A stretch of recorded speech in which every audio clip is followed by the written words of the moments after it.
Hi everyone, welcome to News Roundup number 63. According to the BBC, a wedding service at Holy Cross Church in Shurston, Wiltshire was delayed when an owl bearing the rings fell asleep in the church roof. Darcy, the barn owl, was meant to fly down the aisle and deliver rings to Sonia Cadman and Andrew Matley, but instead flew into the church roof to roost. It took about an hour to get her down. Fancy that. Language experts at the University of Glasgow reckon that watching TV can change people's regional accents. A story in the Daily Mail reports that experts have shown active and engaged television viewing helps to speed up a change in language. The study looked at how watching the BBC soap EastEnders is altering certain features of the Scottish accent. The study found that two particular features of pronunciation typically associated with London English were becoming increasingly apparent in the Glaswegian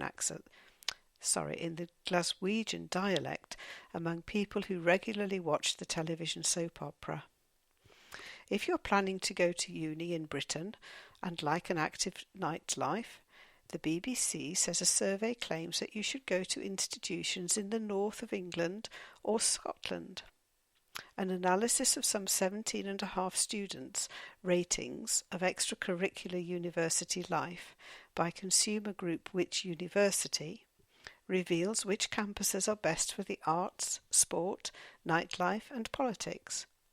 8 universities in the north of England and Scotland were among the top rated by students for their diverse nightlife in terms of pubs, clubs and music venues. Newcastle, Manchester, Liverpool John Moores, Northumbria, Leeds, Strathclyde and Glasgow Caledonian. Mind you, if you do go to uni, keep a close watch on your weight. The Daily Mirror outlines a study by Panasonic which reveals that students put on an average of 15 pounds in their first year at university as they survive on high-calorie junk food diets, which is not surprising considering that 77% of freshers live on processed food and fizzy drinks rather than cooking from scratch. 1 in 10 have takeaways 3 times a week, and nutritionist Amanda Hamilton said, "They are likely to fall prey to the freshman 15, the 15 pounds of weight gain typical of first-year university students."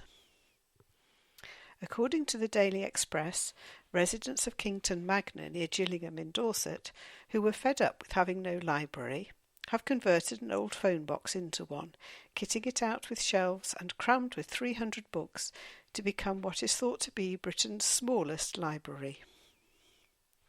Congratulations go out to the quaintly named Osbert Humperdinck Pumpernickel, who has become the world's fastest tight-roping walking dog, says the Daily Telegraph.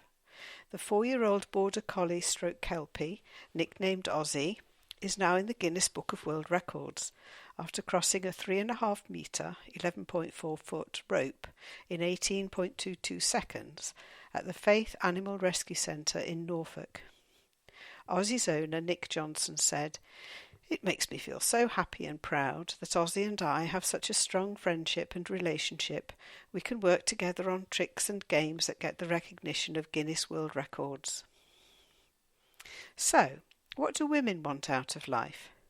The Daily Telegraph claims that they aim to own a pet at 25, get married at 27 and feel financially secure by 39.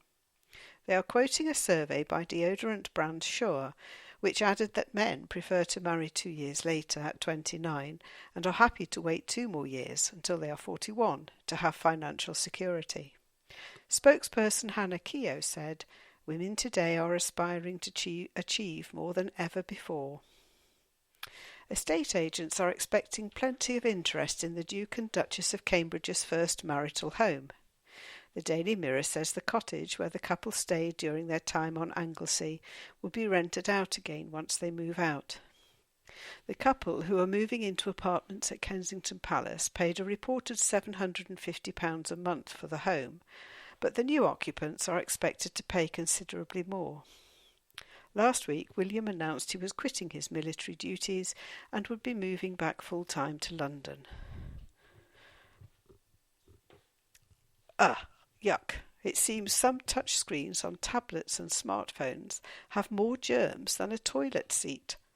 The Daily Mail points us in the direction of a report by consumer group which shows that the bacteria are being left behind as users swipe and poke the screens of devices such as Apple iPads and Samsung Galaxy tablets without washing their hands.